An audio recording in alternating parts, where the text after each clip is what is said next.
अस्सलामुअलैकुम। उम्मीद है आप सब खैर आफियत से होंगे। नाज़रीन करामी, जम्मू कश्मीर हुकूमत का बड़ा फैसला, सरकारी मुलाजमीन और पेंशनर्स के लिए महंगाई भत्ते में इजाफा।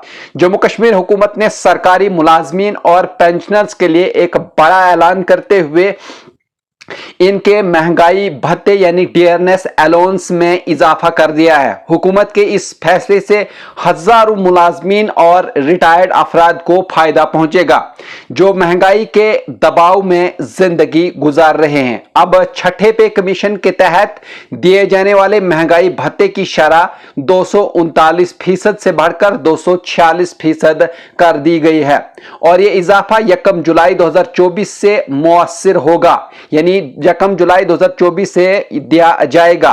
महंगाई के दबाव में मुलाजमीन के लिए राहत गुज़श्ता कई महीनों से सरकारी मुलाजमीन तंजीमें और पेंशनर्स एसोसिएशंस मुसलसल मुतालबा कर रही थी कि बढ़ती हुई महंगाई को मद्देनजर रखते हुए महंगाई भत्ते में इजाफा किया जाए।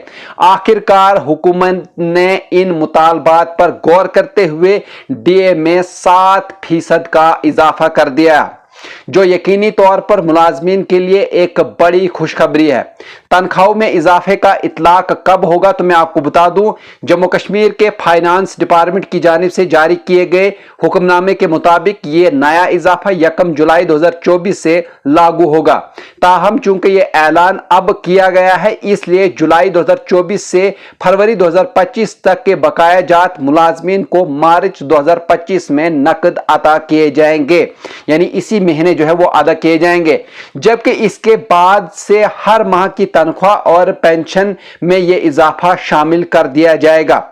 अदायगी के उसूल में आपको बता दूं, यानी 50 पैसे पर क्या होगा तो हुकूमत के नोटिफिकेशन में यह भी वाज़ेह किया गया है कि अगर किसी मुलाजिम या पेंशनर्स के हिसाब में 50 पैसे या इससे जायद की रकम आए तो इसे अगले मुकम्मल रुपए तक गोल कर दिया जाएगा जब तक न 1 रुपए पूरा होगा, जबकि 50 पैसे से कम रकम को जो है नजरअंदाज कर दिया जाएगा। इस तरह मुलाजमीन और पेंशनर्स को अदायगी में जो है छोटी मोटी कटौतियों से जो है बचाने की कोशिश की गई है। कौन लोग इस फैसले से जो है वो मुस्तफीद होंगे तो मैं आपको बता दूं, ये इजाफा तमाम इन मुलाजमीन और पेंशनर्स पर लागू होगा जो अभी भी छठे पे कमीशन के मुताबिक तनख्वाह और पेंशन वसूल कर रहे हैं।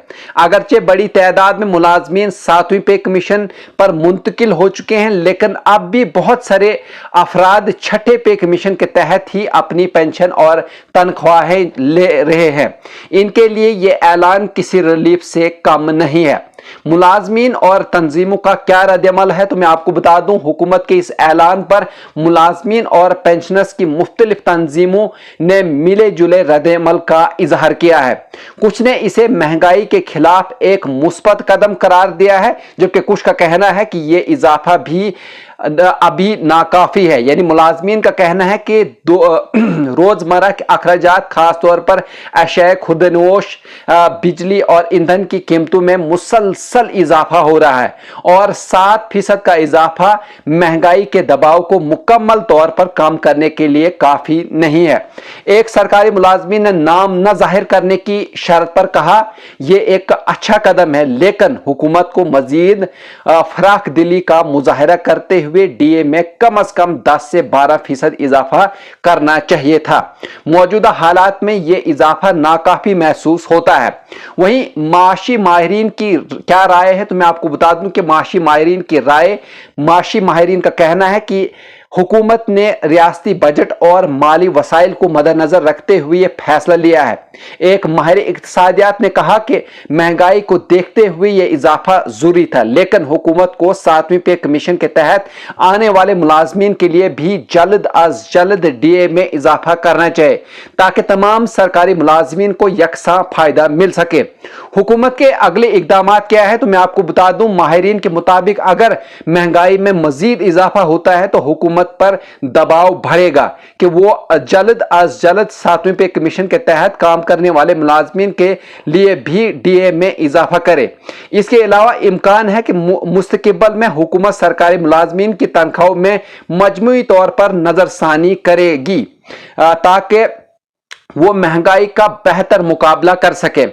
आखिरकार मैं आपको बता दूं कि इसका नतीजा क्या निकलता है। तो जम्मू कश्मीर हुकूमत का यह इक़दाम सरकारी मुलाजमीन और पेंशनर्स के लिए किसी हद तक राहत लेकर आया है, लेकिन महंगाई की मौजूदा हालात को देखते हुए मजीद इकदामात की जरूरत महसूस की जा रही है।